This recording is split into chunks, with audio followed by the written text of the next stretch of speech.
UDF നേതാക്കളെ സഹപ്രവർത്തകരെ Wayanad parliament മണ്ഡലത്തിൽ നടന്ന ലോക്സഭയിലേക്കുള്ള ഉപതെരഞ്ഞെടുപ്പിൽ എല്ലാവരുടെയും കണക്ക് കൂട്ടലുകൾ തെറ്റിച്ചുകൊണ്ട് നമുക്കറിയാം പോളിംഗ് ശതമാനം അല്പം താഴോട്ട് പോയപ്പോൾ UDF സ്ഥാനാർത്ഥി ശ്രീമതി പ്രിയങ്ക ഗാന്ധിയുടെ ഭൂരിപക്ഷം 2 ലക്ഷത്തിൽ നിൽക്കും, അങ്ങേയറ്റം പോയി കഴിഞ്ഞാൽ 3 ലക്ഷത്തിന് അപ്പുറത്ത് പോകാൻ കഴിയില്ല എന്ന് പറഞ്ഞവർക്കുള്ള മറുപടിയാണ് ഇന്ന് പാർലമെന്റ് തെരഞ്ഞെടുപ്പിന്റെ ഉപതെരഞ്ഞെടുപ്പിന്റെ വോട്ടെണ്ണൽ കഴിഞ്ഞപ്പോൾ 4,11,000-ഓളം വോട്ടിന്റെ ഭൂരിപക്ഷത്തിന് ശ്രീമതി പ്രിയങ്ക ഗാന്ധിയുടെ വിജയം എന്ന് പറയുവാൻ ഈ സന്ദർഭം വിനിയോഗിക്കുകയാണ്.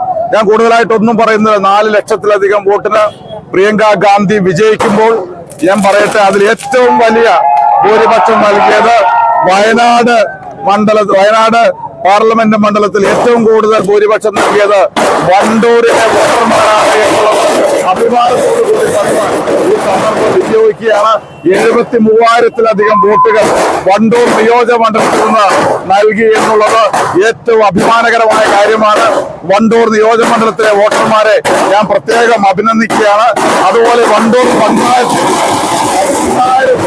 300ഓളം വോട്ടിന്റെ ഭൂരിപക്ഷത്തിന് വണ്ടൂർ പഞ്ചായത്തിൽ UDFന് പ്രിയങ്ക ഗാന്ധിക്ക് ലഭിച്ചു എന്നുള്ളത് അഭിമാനകരമാണ്. നിങ്ങൾ ഓരോരുത്തരുടെയും പ്രവർത്തനമാണ് വണ്ടൂർ പഞ്ചായത്തിൽ ഇത്രയും വലിയ ഭൂരിപക്ഷം നൽകിയത്.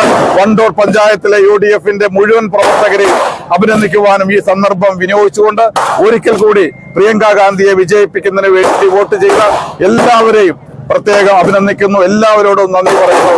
നന്ദി, നമസ്കാരം. ജയ് UDF.